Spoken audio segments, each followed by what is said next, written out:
할렐루야. 한 주간도 주님과 동행하셨죠? 주님과 동행하고 예배하며 산다는 특권받은 우리는 대단한 존재입니다. 저와 여러분의 인생 가운데 나그네 같은 인생을 살면서 늘 예배자로 하나님께 영광을 올려드리는 특권받은 하나님의 자녀로서의 자격을 가진 자요. 우리 행복하게 코로나 시대지만 힘을 내서 살아갑시다. 오늘도 하나님 말씀을 통해서 힘을 얻고 또 화목을 이루는 예배자라는 제목으로 말씀드릴 때 큰 은혜가 있기를 주의 이름으로 축복합니다. 만사 형통하십시오. 주님의 이름으로 여러분 사랑하고 환영합니다.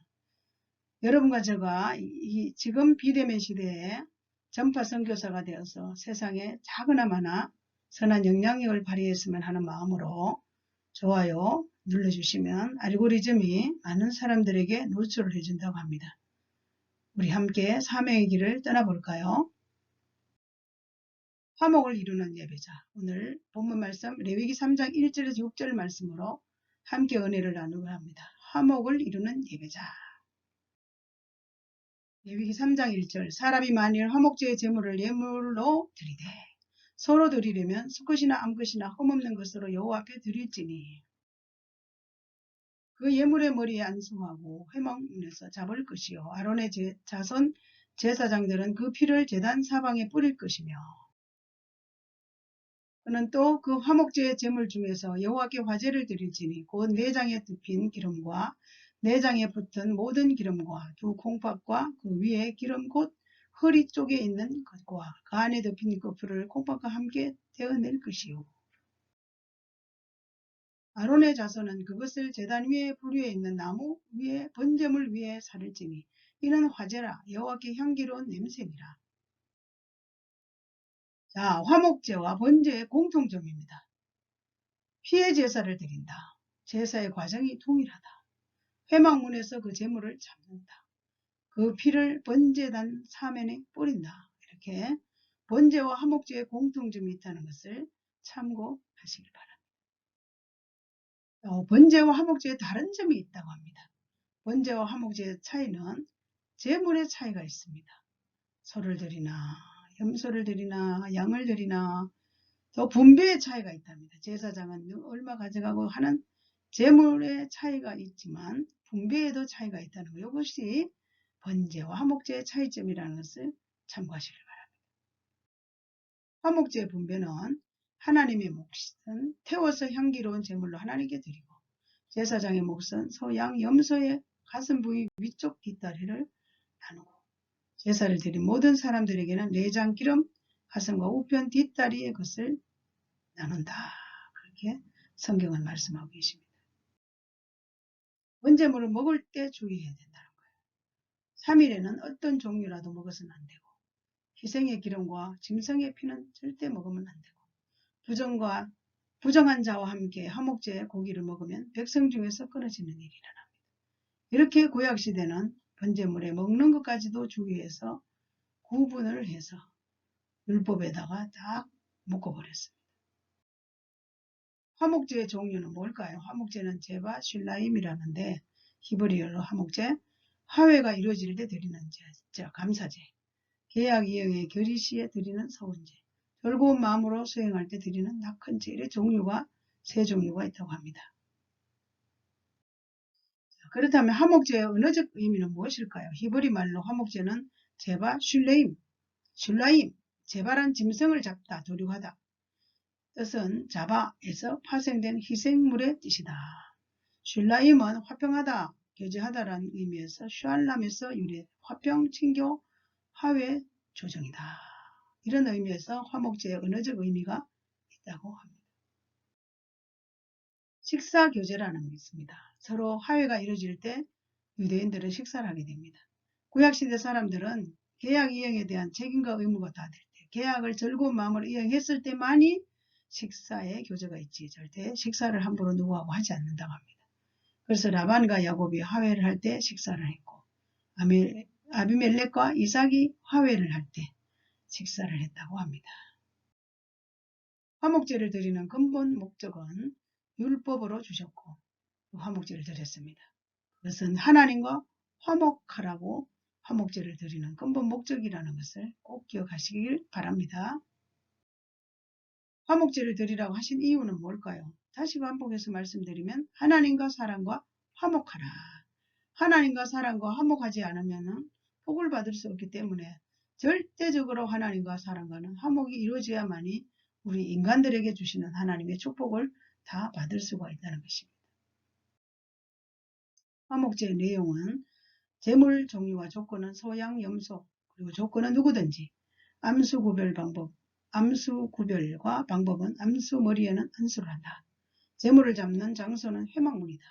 제사 종류는 향기로운 냄새다. 기억하시면 되겠습니다. 화목제 또 내용 중에 불에 태우는 부위는 내장기름, 두 콩팥 허리기름, 간의기름, 제물 분배는 제사장, 가슴, 우편, 뒷다리, 제물을 태우는 장소는 번제단, 제사 종류는 향기로운 냄새로. 화목제에 나타난 그리스도는 누구일까요? 화목제를 드리는 이 사람은 사명을 감당하기 위해서 화목제를 드립니다. 화목제물로 이 땅에 오신 예수 그리스도는 그림자입니다. 그림자. 구약시대 이 화목제는 예수 그리스도가 이 땅에 오신다는 그림자로 화목제물 대신 예수님. 그 화목제를 드리는 그 당시에는 약속이나 소원, 감사, 자원, 낙헌제로 화목제를 드렸지만 예수 그리스도가 이 땅에 오신 저와 여러분을 구원하기 위해 오신 예수 그리스도의 그림자로 화목제를 구약시대는 드렸던 것입니다. 에밀 브로너라고 20세기 신학자는 인격이신 하나님의 저자라는 책을 가지고 기독교적인 의미에서 죄는 존재 전체를 갈라놓는 분열이다.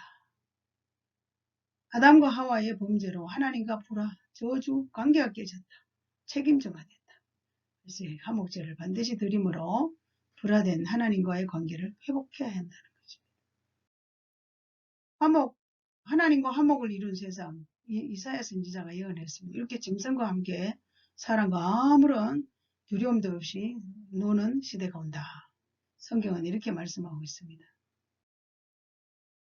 그때 이리가 어린 양과 함께 살며 표범이 어린 염소와 함께 누우며 송아지와 어린 사자와 살찐 짐승이 함께 있어 어린 아이에게 끌리며 염소와 암소와 곰이 함께 먹으며 그것들의 새끼가 엎드리며 사자가 소처럼 풀을 먹을 것이며 젖먹는 아이가 독사의 고명에서 장난하며 젖된 어린 아이가 독사의 굴에서 손을 넣는다. 이게 있을 수 없는 일입니까? 화목이 이루어질 때 이런 일들이 일어난다는 것입니다. 하나님과 화목을 위해서 예수 그리스도께서 이 땅에 오셨습니다. 화목제물이 되신 예수 그리스도. 우리는 하나님과 원수된 자였습니다. 도저히 우리 힘으로는 구원 받을 수가 없습니다. 예수님이 아무 죄도 없으신데 우리를 위해서 십자가 죽으시고 화목제물이 되어주셔서 우리는 구원의 백성이 되었습니다. 얼마나 놀랍습니까? 돈 리처스슨이라는 선교사는 리처스슨이라는 분은 뉴기니아 선교를 했는데 이렇게 거기는 추장 이렇게 아주 사위족의 전쟁 속에서 화해하는 그래서 추장의 아이를 원수 부족이 양육을 하는 그런 어처구니 없는 세상 가운데 들어가서 선교를 하며 하나님과 화목을 이루신 인간관계 속에서 사람과의 화목을 이루기 위해서 온갖 힘을 쏟았던 선교사의 이야기입니다. 아이가 있는 동안에 평안은 유지되고 예수님이 우리와 함께 하나님과 원수된 우리를 위해서 예수 그리스도께서 죽어주신 그 사랑을 전달하는 선교지에서 지금도 수많은 열방 가운데 선교사들이 자기의 생명을 아낌없이 하나님께 드리며 하나님과 원수된 인간을 구원하기 위하고 또 사람과의 관계 속에서 화목되지 않은 사람들을 화목케 하는 일에 쓰임받고 있습니다. 사랑하는 여러분, 저와 여러분도 하나님께 올려드릴 때 화목 예배, 화목을 이루는 예배를 올려드려야지. 하나님께는 화목하다고 하나님과는 원수된 관계를 회복한 것 같지만 사람과의 관계 속에서도 화목하지 않는 것을 우리는 찾아서 화목을 이루는 것이 화목제를 드리는 화목의 예배를 드리는 우리의 자세와 자격과 태도인 것입니다. 구원하신 이유가 무엇입니까? 저와 여러분을 화목제물로 이 땅에 오신 예수 그리스도를 믿고 구원의 백성 된 우리에게 무엇을 요구하시냐고요. 사명자로 세우기를 원하시고 화목하게 하는 사명을 우리에게 주셨습니다. 원수된 세상에 전도하는 일, 온 세상에 정인되는 삶을 사는 것이 구원받은 저와 여러분이 해야 될 일인 줄로 믿고, 우리는 난 사명자다. 이 땅 가운데 하나님과의 화목도 이루기 위해서 원수된 세상을 전도해야 되지만, 사람과의 관계 속에서 화목을 이루는 사명자로 나는 부름을 받았다. 그래서 온 세상에 정인의 사명을 감당하는 그러한 고백된 하나님의 사람들로 쓰임받아야 될 것입니다. 레위기 7장 15절 16절의 화목제의 특징은 감사제의 성격이라 합니다. 15절에 감사함으로 드리는 화목제의 희생고기는 감사가 풍성해지면 하나님과의 관계가 이루어진다. 그리고 또 16절엔 서원의 예물이 있다고 합니다. 하나님께서 서로 약속하는 것입니다. 한나가 아들을 주시면 드리겠다. 지금도 역시 저와 여러분이 서원합니다. 그 서원의 약속을 반드시 지키는 것이 화목제의 특징이기도 합니다. 셋째, 자원제의 성격 16절에 자원의 예물이라 합니다. 마음에 감동된 자, 자원하여 드립니다. 이것을 모세오경에서 약큰제라고 하는데, 저와 여러분이 성령의 감동 따라 예물을 드려야지라고 감동이 오면 순종하여 하나님께 드려질 때 그것이 바로 화목제의 특징이기도 합니다. 그래서 감동 따라 산다는 것은 대가 지불은 하지만 감동 뒤에 감동 따라 순종한 데 대한 대가 지불은 있으나, 그러나 그에 비한 하나님의 축복은 더 엄청나다는 것을 여러분 꼭 기억하시길 바랍니다. 결론입니다. 화목제는 하나님과 사람과의 관계, 하나님과도 화목해야 되지만 사람과의 관계도 반드시 화목해야 됩니다. 화평을 이루고 사랑을 하고 전도하며 용서하고 화목하고 찬양하고 선행하고 구제해서 우리를 구원하신 사명자의 길을 반드시 걸어가야만 할 것입니다. 우리는 이 사명을 향해서 구원의 백성이 됐으니까 화목을 이루는 예배자로, 지금 비대면 시대에 힘든 상황 속에 있다 할지라도 우리는 예배의 태도와 자세가 확실하게 정돈되어서 하나님이 기뻐하시는 일에, 그리고 하나님께 영광을 누려드리는 예배자로 순종하며 살아야 할 것입니다. 우리 힘으로 안 될 때는 기도함으로 하나님, 나에게 화목 예배를 드리는 능력의 사람 되게 하시옵소서. 그런 예배자가 되고 싶습니다. 하나님 도와주십시오라고 기도하면 하나님이 반드시 도와주셔서 하나님께 기쁨을 드리는 예배자의 삶을 살아갈 수가 있겠습니다. 감사합니다. 한 주간도 주 안에서 승리하시고 우리 주님 오실 그날까지 화목을 이루는 예배자로서 승리하는 축복의 통로들이 되시기를 주의 이름으로 간절히 축원합니다. 할렐루야 아멘.